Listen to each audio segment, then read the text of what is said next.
안녕하세요. 저는 가천대학교 입학팀 직원 홍찬기입니다. 오늘은 특별하게 요새 이제 코로나다 보니까 영상으로 여러분들께 자주 인사를 드리게 되는데 오늘은 라이브 영상으로 찾아뵙게 돼서 굉장히 특별한 시간이라고 생각이 되고요.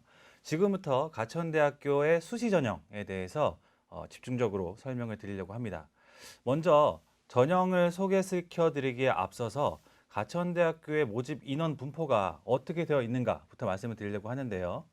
총 전체 모집 인원 중에 66%를 수시에서 선발을 하고요. 나머지 34%를 정시에서 선발을 하게 됩니다. 이렇다 보니까 많은 수험생들은 수시에서 66%나 뽑으니까 수시에서 최대한 원하는 결과를 얻고 싶고 그래서 정시보다는 수시만 집중하려는 모습들을 보이기 쉬운데 사실은 가천대학교를 꼭 오고 싶어 하는 분들이라면 조금은 힘드시겠지만 정시까지도 계속해서 준비를 하시는 게 훨씬 유리할 수가 있습니다.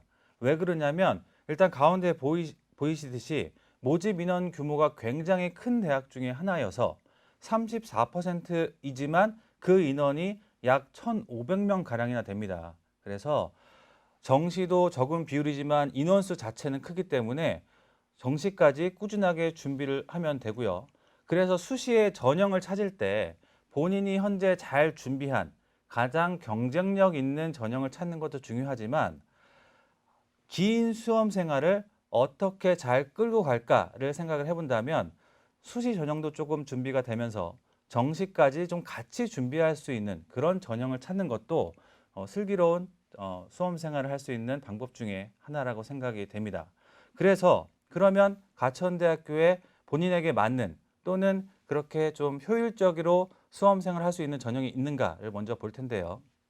크게 카테고리는 4개로 나눌 수가 있습니다. 그래서 논술 위주의 전형과 학생부 교과 전형, 종합 전형, 그리고 실기 위주의 전형이 있는데요.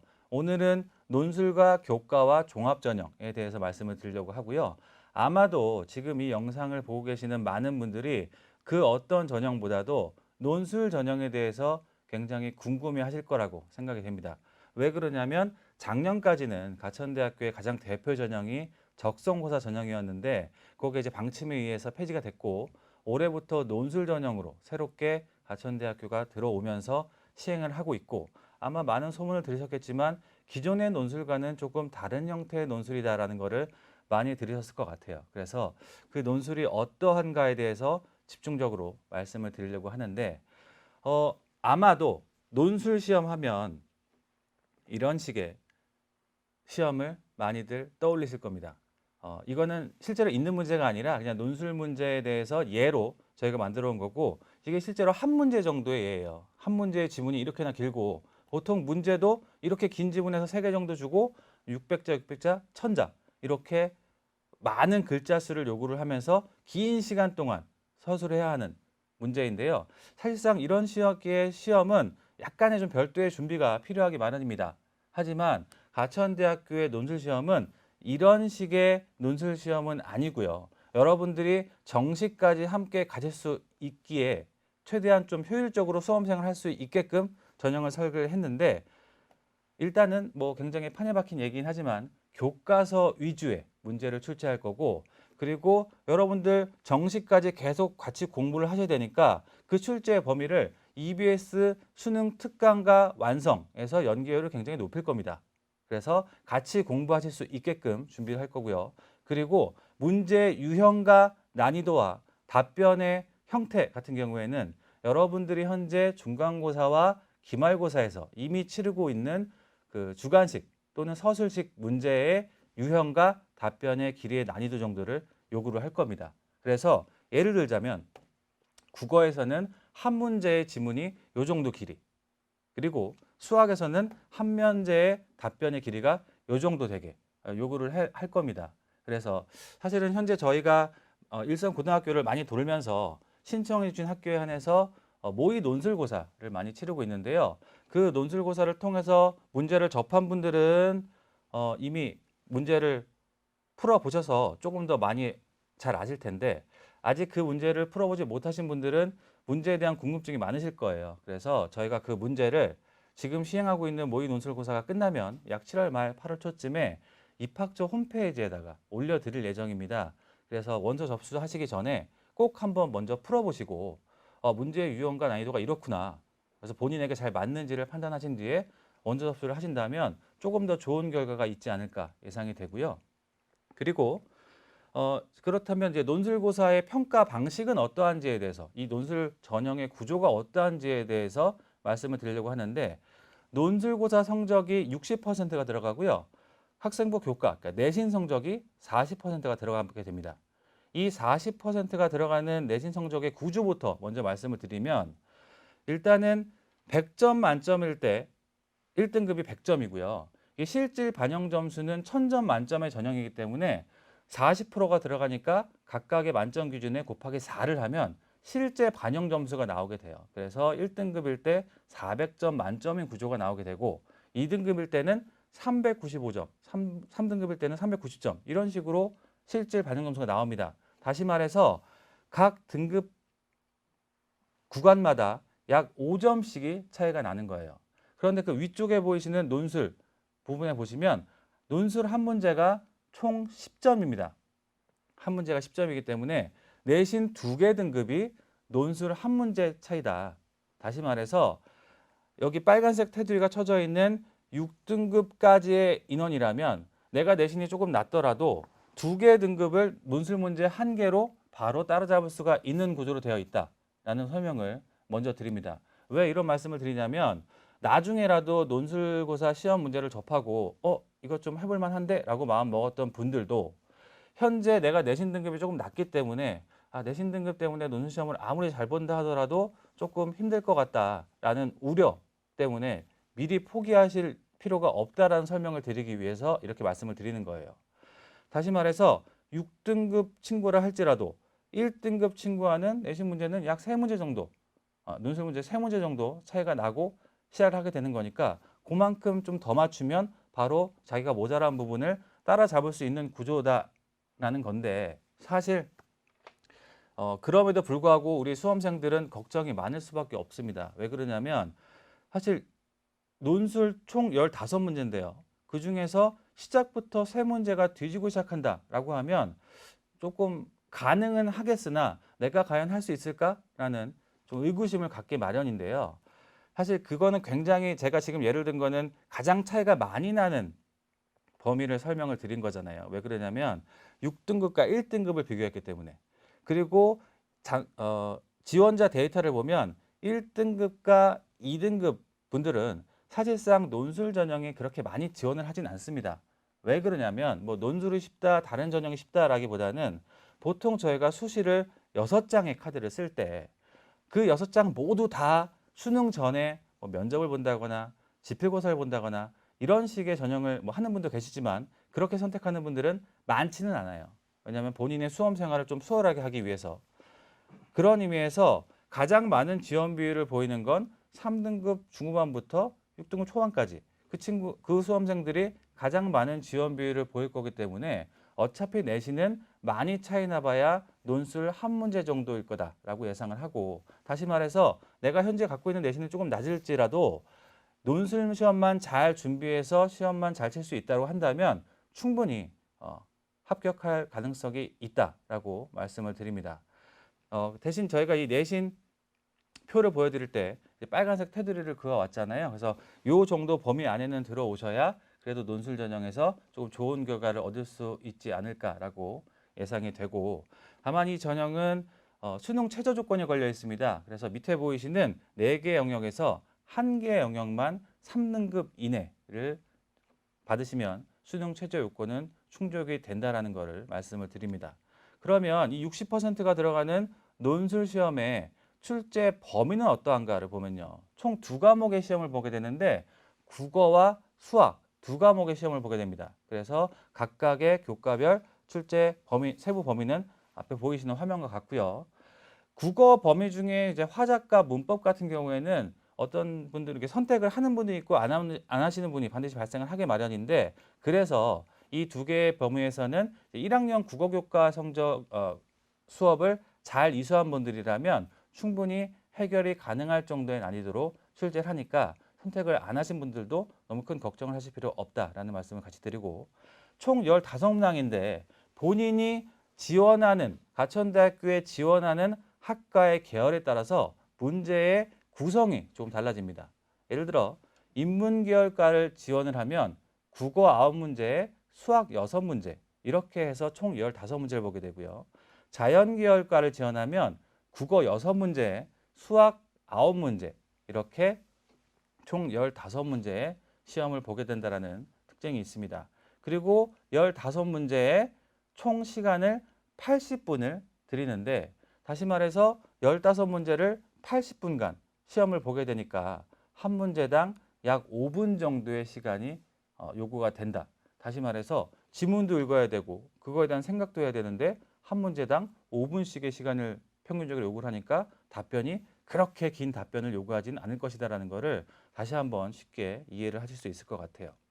그렇다면 여기에 논술이 60% 들어간다고 했고 아까 내신이 40% 들어간다고 했잖아요. 그러면 그 40% 들어가는 내신은 어떻게 반영할 것인가? 제가 아까 전에 그 등급표도 보여드렸지만 제가 지금부터 말씀드리는 내신 등급이나 내신 기준은 전부 가천대식으로 환산을 한 기준입니다. 수시 전형에서는 아마 거의 모든 대학이 각각의 대학별로 그 내신을 반영하는 방법이 따로 있을 거예요. 가천대도 물론 따로 있고요. 그러면 논술에서 40%가 들어가는 내신의 반영 방법이 어떠한가를 지금부터 설명을 드릴 건데, 자, 앞에 보이듯이 만약에 본인이 인문계열과를 지원을 하면 국어, 영어, 수학, 사회 교과가 반영이 되고요. 자연계열과를 지원하면 국어, 영어, 수학, 과학이 반영됩니다.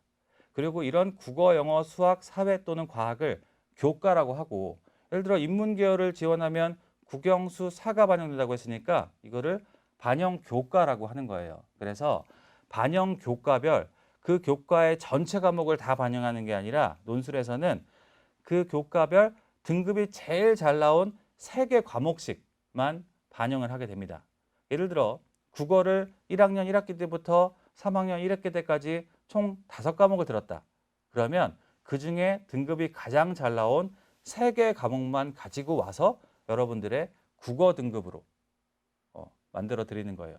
그래서 제가 아까 그 빨간색 테두리에서 6등급까지가 논술에 좀 지원 가능한 범위다라고 말씀을 드리니까 속으로 두근두근한 수험생들 있을 것 같은데, 가천대식으로 환산을 하면 보통은 조금씩 오릅니다, 성적이. 그래서 가천대식의 기준으로 한 번 더 따져봐야 된다라는 말씀을 드리고, 단순히 이렇게 과목만 3개씩 뽑아오는 게 아니라 교과별로 3개씩 성적을 뽑아온 뒤에 가장 잘 나온 교과의 성적을 35%로 가장 많이 반영하고요. 가장 낮게 나온 교과의 성적을 15%만 가장 적게 반영을 하고, 올해부터 교육과정이 바뀌면서 진로 선택 과목이 들어왔기 때문에 이것도 여러분들을 평가하는데 반영을 했습니다. 그래서 2개 교과에 한해서 교과별 반영 과목 중 등급이 가장 낮은 과목의 등급을 1개 상향해서 반영을 합니다. 예를 들어 국어를 3과목을 뽑아왔더니 1등급, 2등급, 3등급이었다. 근데 국어의 진로 선택 과목의 성취도가 A가 있다라고 한다면 1등급, 2등급, 3등급이 아니라 1등급, 2등급, 2등급으로 반영을 합니다. 그런데 이 짧은 시간에 이 교과 반영 방법을 다 설명드렸지만 한 번에 이해해서 그런가? 내가 혼자 한번 계산해 봐야겠다라고 하기에는 굉장히 어려워요. 그래서 그리고 사실 우리 바쁜 고3 수험생들이 이거를 일일이 손으로 계산할 필요도 없습니다. 시간이 없잖아요. 그래서 저희가 여러분들이 3학년 1학기 성적이 다 나올 때쯤에는 학교에 올해 버전의 내신 성적 산출 프로그램을 학교 홈페이지에다가 올려드릴 거예요. 그래서 본인의 생기부를 떼신 다음에 내신 등급만 쭉쭉 입력하시면 몇 점이 나오는지, 내신으로 몇 점이 나오는지를 산출할 수 있게끔 도와드릴 예정이니까 그냥 가천대학교의 내신 성적 산출 방법이 이러하구나라는 큰 틀 정도만 이해를 하시고 넘어가면 되겠습니다. 그러면 내신 성적은 이렇게 반영이 되고, 그럼 60%나 반영된 논술은 몇 점 정도를 받아야 합격할까라는 것도 굉장히 궁금하실 텐데, 사실은 작년까지는 적성고사 전형이었고 올해 논술 전형이기 때문에 논술 전형 자체에 대한 전년도 데이터는 당연히 없겠죠. 그러면 앞에 보이는 이 예상 추정 컷은 어떻게 나온 거냐면, 저희가 논술고사를 설계하고 출제를 할 때 의도는 그동안 적성고사로 가천대학교를 들어왔던 분들의 학업 역량이라면 충분히 합격할 수 있게끔 출제를 할 예정이었기 때문에 작년에 적성고사로 가천대학교를 들어온 실제 등록자의 데이터를 논술고사 형태로 시뮬레이션을 돌려본 결과 이 정도 성적이 예상이 된다라는 의미입니다. 그래서 앞에 보이시듯이 한 190점에서 100점 정도면 합격이 가능할 것이다 라고 예측이 돼요. 아까 논술고사 한 문제에 10점이라고 말씀을 드렸잖아요.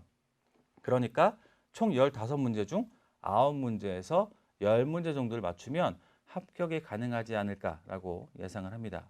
이 9문제에서 10문제라는 건 또 어떤 식으로도 해석이 가능하냐면 아까 인문계열을 지원할 경우에는 국어 9문제에 수학 10문제라고 말씀을 드렸는데 분명히 인문계열을 지원하는 분들 중에 수학에 조금 많이 약하신 분들이 계실 거예요. 그래서 시험에서 수학을 보네. 난 수학이 너무 약해서 그냥 이것도 안 되겠다. 다른 전형을 찾아봐야겠다라고 생각을 하는 분들이 계실 수 있는데 그렇게 굳이 생각할 필요는 없다라는 거죠.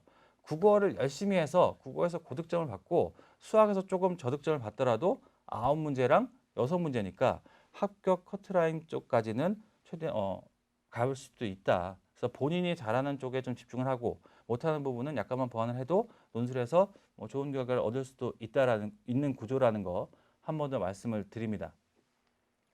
자, 그러면 다음에 교과 전형을 설명을 드릴 건데요. 교과 전형에는 이제 가장 대표적으로는 학생부 우수자 전형이 있습니다. 아마 여러분들이 흔히 생각하는 교과 전형일 텐데요. 내신 성적으로 쭉 순위를 매긴 다음에 수능 최저 조건을 맞춘 학생 위주로 선발을 하는 전형입니다. 근데 이제 학생부 교과 내신 성적의 80%가 들어가고 비교과, 그 학교생활기록부에 있는 비교과 중에서 출결과 봉사활동을 20% 반영을 해서 최종 선발하게 되는데 작년 같은 경우에는 저희가 이제 코로나 사태로 인해서 이 비교과 20%를 전원 만점 처리를 했었습니다. 그리고 올해도 이 코로나가 진정이 안 되고 있어서 전원 만점 처리할 가능성이 아주 높은데요. 아직 최종 발표는 안 됐고 이것에 대한 최종 발표는 저희가 어느 정도 전까지는 학교 홈페이지에다가 공지를 해드릴 예정이니까 나중에 학교 홈페이지를 추가로 좀 확인을 해 주시길 부탁을 드리고 그러면 학생부 교과 이 80%의 성적을 순위를 매긴 뒤에 수능 최저 조건은 어떠한가는 이 밑에 보이는 표와 같습니다. 인문계열이든 자연계열이든 두 개의 영역의 등급합이 6 이내면 되는데요. 다만 자연계열과 자유전공학부에 지원하는 분들은 만약에 본인이 수학, 기하, 미적분을 수능을 응시해서 그거를 수능 최저 요건에 반영을 시킨다면 한 개 등급을 상향해서 반영을 시킨다라는 특이점을 좀 말씀을 드립니다. 그리고 또 다른 학생부 교과 전형인 지역균형 전형과 농어촌 교과 전형인데요. 전형은 다르지만 전형의 평가 요소는 같기 때문에 같이 설명을 드리겠습니다. 내신 성적이 이거는 60%가 들어가고요. 면접이 40%가 들어가는데 일단 이 면접을 배수를 선발해서 보는 면접이 아니라 지원자 전원 면접입니다. 그리고 지역균형으로 지원할 경우에는 이 면접의 시기가 수능 이후에 지원자 전원을 면접을 보게 된다라는 특이점이 있습니다. 이게 어떤 효과가 있냐면요. 이 전형을 활용하는 다양한 방법이 있겠지만 그 중에 하나가 본인이 정시까지 꾸준히 준비할 학생이고 정시가 주력이다. 그런데 뭔가 수시 때 아무것도 안 해놓기에는 조금은 불안하다라는 분들에게는 약간 본인의 좀 보험처럼 활용이 될 수 있는 전형이에요. 예를 들어서 본인이 이 원서를 써놓고 수능 때까지 열심히 공부한 다음에 수능을 봤다. 그런데 본인이 원했던 성적 또는 그보다 더 잘 나왔다라고 한다면 그냥 이제 면접을 불참함으로써 본인의 정시의 성적을 활용해서 대학을 가면 되고 만약에 본인이 원했던 것보다 조금 성적이 낮게 나왔다라고 한다면 면접을 통해서 한 번의 기회를 더 얻어서 본인이 원하는 대학교에 입학할 수 있는 그런 식의 활용도 가능하고요. 그리고 면접이 40%가 들어가는데 아까 학생부 우수자 전형과 다른 점은 이 밑에 보이듯이 인문계열과 자연계열 학생들은 수능 최저 요건이 없습니다. 그래서 이렇게도 활용이 가능한 거죠. 만약에 나는 내신 등급은 괜찮지만 높지만 수능 최저가 자신이 없다라는 분들은 역시나 이 전형을 활용할 수가 있는 거고, 또는 나는 내신 등급은 조금 낮지만 전년도 입시 결과와 비교했을 때 조금 낮지만 대신 면접을 잘할 자신이 있다라는 분들은 역시나 이 전형으로 활용을 할 수 있는 겁니다. 그래서 본인의 상황에 맞게 굉장히 여러 각도에서 활용할 수 있는 전형이기 때문에 그 6장의 수시 원서 중에서 본인에 맞게 활용을 했으면 좋겠다라는 말씀을 드리고요. 의예과나 한의예과, 약학과 같은 경우에는 수능 최저 요건이 이 전형에도 있다라는 말씀을 드립니다. 그리고 또 한 가지만 더 말씀을 드리면 여기에 있는 지역균형 전형 같은 경우에는 이제 학교장 추천서가 필요한 전형이에요. 그렇다 보니까 학교장 추천서가 필요하면 학교마다 지원할 수 있는 지원수 제한이 있는 거 아닌가라고 오해를 하실 수 있는데 그렇지 않습니다. 그 학교에서 학교장 추천서를 받아오신다면 인원수에 관계없이 모두 지원이 가능하기 때문에 학교별 지원수 인원 쿼터제는 없다라는 거 한 번 더 말씀을 드려요. 그러면 방금 설명드렸던 학생부 교과 전형과 학생부 우수 전형과 지역균형, 농어촌 균형 이런 교과 전형의 전년도 입시 결과 또 궁금하실 텐데요. 그거를 설명드리기 앞서서 그러면 아까 논술 전형 때도 내신 전형 방법이 있었고, 그러면 학생부 우수자나 이런 지역균형 전형에서도 내신 전형 방법이 당연히 있을 거잖아요.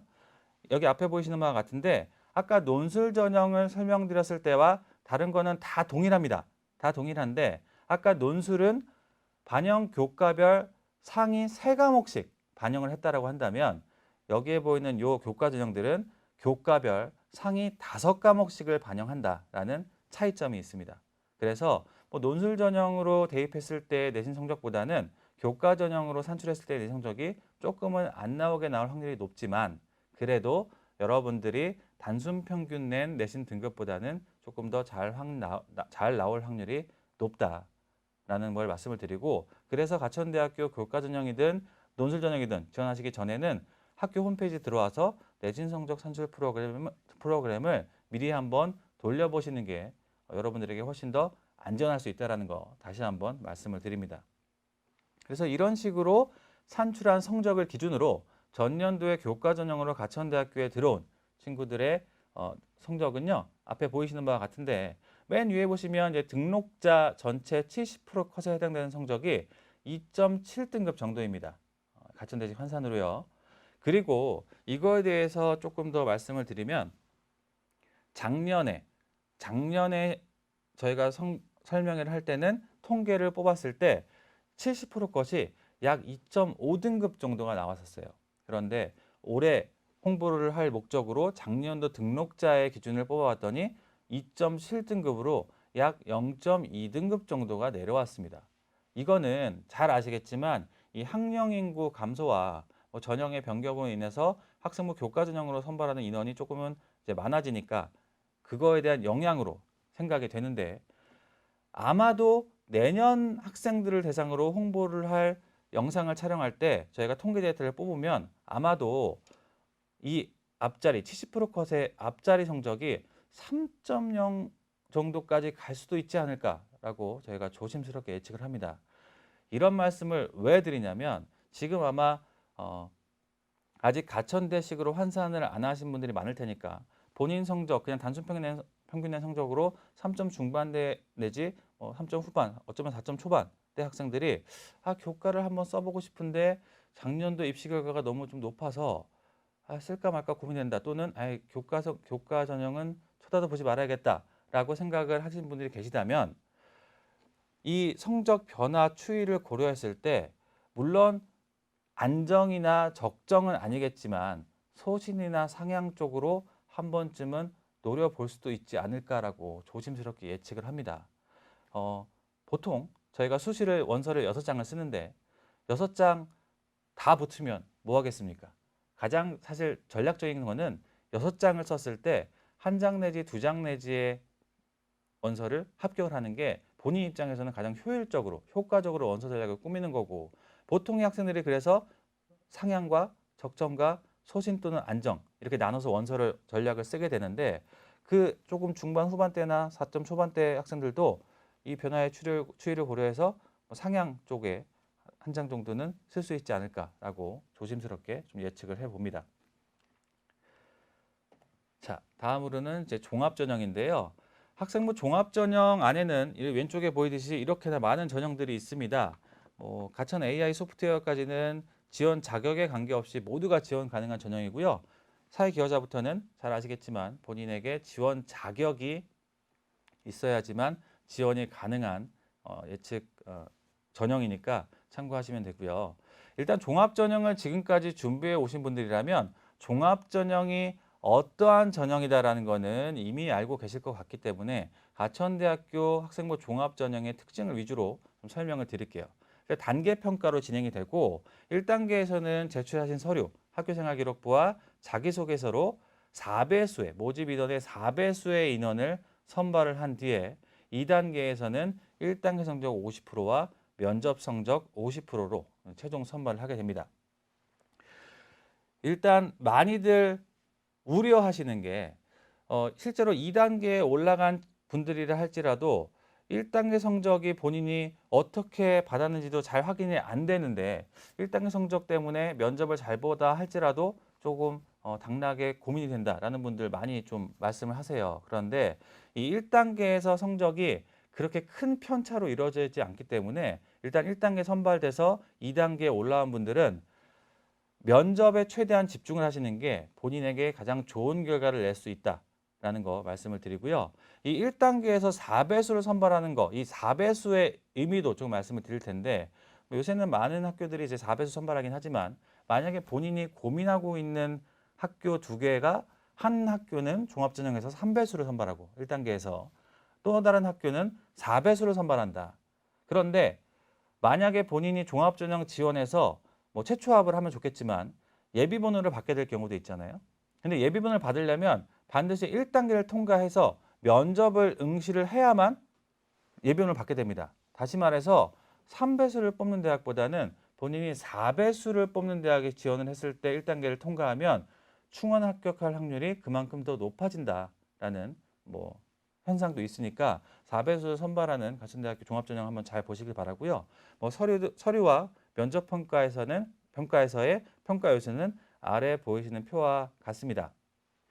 그런데 이제 이 부분에서도 이제 많이 질문들을 하시는 게 인성이 30%가 들어가네요. 그러면 인성을 30%에서 만점 받으려면 봉사활동을 몇 시간이나 해야 돼요? 라고 이런 식의 질문들을 많이 하시는데요. 종합전형은 정량평가가 아니라 정성평가입니다. 그리고 인성을 볼 때 특별한 하나의 항목만 보지 않아요. 학생의 학교생활기록부에 나와 있는 정체 항목을 검토한 뒤에 종합적으로 정성평가해서 특정한 수치가 몇 점으로 연결된다. 이런 식의 평가 방식을 갖고 있지는 않습니다. 그래서 이 평가 방식 자체가 크게는 4개의 요소로 나눠져 있지만 종합적으로 정성평가하는 형태다라는 것을 말씀을 드리고요.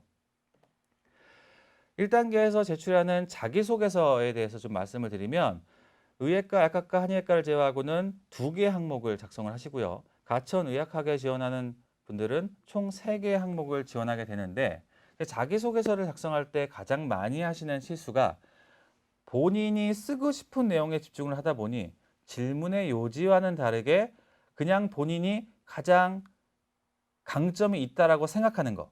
이 질문과는 적당히 맞아 들어가지만 본인이 가장 강점이 있다라고 생각되는 쪽에 치중해서 작성을 하게 됩니다. 그러다 보면 저희가 의도한 것과는 다른 형태의 자기소개서가 나오게 되고 당연히 질문의 요지에 부합한 자기소개서를 작성한 친구들과 비교했을 때는 조금 안 좋은 평가를 받을 수밖에 없겠죠. 그래서 가장 기본적인 이 질문에서 요구하는 취지에 맞게 작성을 하는 게 첫 번째다라는 걸 말씀을 드리고 두 번째로는 단순 나열형으로 작성하는 자기소개서는 그렇게 좋은 평가를 받을 수 없다라는 말씀도 같이 좀 드립니다. 왜냐하면 단순 나열형이다라는 게 예를 들어 저는 A 활동도 했고 B 활동도 했고 C 활동도 했고 그렇기 때문에 본인은 자기 주도적인 학습 능력이 있는 학생입니다. 라는 형태의 자기소개서가 대표적인 단순 나열형인데 그런 자기소개서는요. 사실 저희도 학교생활기록부를 보면 쉽게 파악이 가능합니다. 저희가 궁금한 건 학교생활기록부에 나와 있지 않은 그 A 활동과 B 활동과 C 활동에 어떻게 해당되는 부분. 그래서 본인이 어떻게 자기 주도적인 학습 능력을 발휘했고 어떤 창의력을 발휘해서 생활을 해왔는지가 궁금한 거예요. 그래서 그런 질문의 취지에 부합하는 소재를 2개 내지 3개를 정해서 그거에 대해서 자세하게 적는 게 훨씬 더 좋은 평가를 받을 수 있다라는 말씀을 드립니다. 근데 이렇게 설명을 드리면 아 그렇구나 라고 하고 왠지 알 것 같은데 사실 그 디테일하게 쓰는 게 많은 연습이 필요하게 됩니다. 그래서 아마 지금부터 종합전형을 주로 준비한 친구들은 연습을 하기 시작할 텐데요. 그런 과정 안에서 뭐 많은 첨삭 과정을 거치게 되고 뭐 같이 준비하는 친구들과 스터디 그룹을 한다든지 여러 방법을 통해서 첨삭도 하게 될 건데 그 과정 안에서 그 여러 가지 의견을 구한 뒤에 마지막에는 본인만의 방법으로 서술을 하셔야 됩니다. 같이 스터디를 했다라고 해서 이 표현이 좋은데 우리 모두 이 표현을 사용하자라고 하면 이 맨 밑에 보이듯이 유사도 검사에서 표절 위험이 있을 수 있어요. 그래서 본인의 형태로 바꿔 쓰는 게 그것도 중요하다라는 거 같이 좀 말씀을 드릴게요. 면접까지 올라간 분들은 블라인드 면접을 시행하게 됩니다. 그래서 면접 전에 많이 저희 쪽으로 문의 전화가 오는 것 중에 하나가 저 내일 면접인데 뭐 입고 가야 돼요? 라는 의문들을 많이 하시는데 일단 교복은 본인의 학교 마크나 뭐 이런 상징들이 많이 들어가 있기 때문에 본인의 소속을 드러낼 수 있어서 교복 착용은 원칙적으로는 이제 금지하고 있고요. 그냥 학생다운 단정한 복장을 입고 오시면 됩니다. 그리고 뭐 본인의 이름뿐만 아니라 본인 부모님의 인적사항 같은 것도 말씀을 하시면 안 되고 본인의 소속 같은 게 들어가는 거를 이제 말씀을 하셔도 안 돼요. 간혹 가다가 이제 지원 동기 같은 거 말씀하실 때 뭐 무슨 일을 하시는 아버님의 영향을 받아 뭐 지원하게 되었다. 이런 식으로 조금 실수하시는 분들이 계신데 그런 답변은 안 해야 된다라는 거 말씀을 드리고요. 그리고 이 면접에서의 그 실수보다는 조금 효과적인 팁도 말씀을 드리면 아까 자기소개서와 비슷합니다. 면접관이 질문했을 때 그 질문의 요지에 맞게 답변하는 게 중요하고요. 그 요지에 맞게 답변을 할 때 뭐 결론부터 먼저 말씀을 하시고 그 다음에 부연 설명을 하시는 게 조금 더 효율적일 수 있어요. 그런데 아마 대다수의 많은 학생들이 면접을 준비할 때 어떤 식으로 준비를 하냐면 예상 질문을 뽑아낸 뒤에 그거에 맞게 예상 답변을 쭉 다 외워서 많이들 준비를 하시고 그렇게 많이 준비를 하다 보니까 그 긴장된 면접 속에서 질문을 받으면 내가 예상 질문 뽑았던 것과 비슷한 단어 몇 개만 들어가 있어도 그냥 그 질문의 요지를 생각 안 하고 본인의 외웠던 답변을 그냥 혼자서 5분, 7분 이렇게 쭉 말씀을 하시는 경우가 많습니다. 그러다 보니까 결론부터 말하지도 않고 혼자서 쭉 질문의 요지와는 다른 답변을 오랫동안 하게 되는 경우가 있는데 이런 식의 답변은 별로 좋은 평가를 받을 수 없다. 따라서 예상 질문을 뽑아내는 건 좋지만 그 답변을 다 외우는 것보단 키워드들을 외운 뒤에 그 키워드들을 평소에 좀 연결해서 말씀하시는 연습을 하시는 게 아마도 조금 더 효과적인 면접 준비 방식이 되지 않을까라고 생각이 됩니다. 자, 그리고 전형을 한 개 더 설명을 드리면 이건 이제 종합 전형은 아니지만 종합 전형처럼 선발을 하는 전형인데요. 전형 이름이 조기 취업형 계약학과 전형입니다. 전형 이름에서도 아시겠지만 취업과 굉장히 밀접한 연관이 있는데요. 밑에 보이시는 4개의 학과만 선발하게 되고 지원을 할 때도 예를 들어서 게임 영상학과다라고 하면 게임 영상학과 안에 A기업, 뭐 B기업, C기업 이렇게 기업별로 모집 인원이 나눠져 있어요. 그리고 지원도 그 기업별로 하는 겁니다. 그 기업의 그 모집단이 그리고 합격을 하게 되면 그 내가 매칭되어 있는 기업의 최종 취업 확정까지 바로 연결되는 전형이기 때문에 이름이 조기 취업형 계약학과 전형이에요. 역시나 종합전형처럼 단계 평가로 되어 있고요. 이 전형은 1단계에서 5배수까지 선발을 하게 됩니다. 그리고 이 전형으로 들어오게 되면 학교 생활에 좀 특이점이 있는데 보통의 대학 과정, 학부 과정은 4년이라면 이 과정은 3년 만에 학교 생활을 끝내고 학사학위를 취득할 수가 있고요. 뭐 1학년 때는 100% 국고장학금이 지원되고 2학년, 3학년 때는 본인이 취업했던 그 기업에서 50%의 장학금이 지원이 됩니다. 대신 2학년, 3학년 때는 이제 회사에 출근도 해야 되고 수업도 들어야 되는 뭐 이런 특이점이 있어서 학교 생활은 조금 힘들 수 있겠으나 본인이 명확하게 진로 분야의 꿈이 이쪽 계통인 분들에게는 내가 학부 생활을 하면서 경력도 쌓으면서 장학금 지원도 받을 수 있는 시간적으로 경제적으로 굉장히 효율적일 수 있는 전형이다라는 걸 한 번 더 말씀을 드립니다. 그런데 1학년 때 100% 국가장학금을 지원받다 보니까 만약에 이 지원 전형으로 들어온 분들은 내가 취업한 기업에서 졸업 후 1년간은 의무적으로 근무를 해야 하는 제약사항도 있으니까 그것도 참고로 말씀을 드립니다. 이 기업들이 실제로 어디인지는 저희가 원서 접수 전에 원서 접수할 때 같이 올려드리니까 그 기업들의 정보도 함께 확인해 보시면 좋을 것 같아요.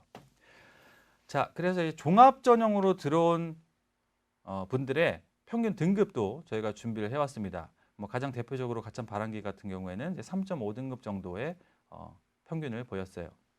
그런데 제가 아까 종합전형 설명할 때도 말씀을 드렸지만 종합전형에서 제일 중요한 요소는 내신 등급이 아니라 학생부의 비교과 활동 관리를 어떻게 했는가가 가장 중요합니다.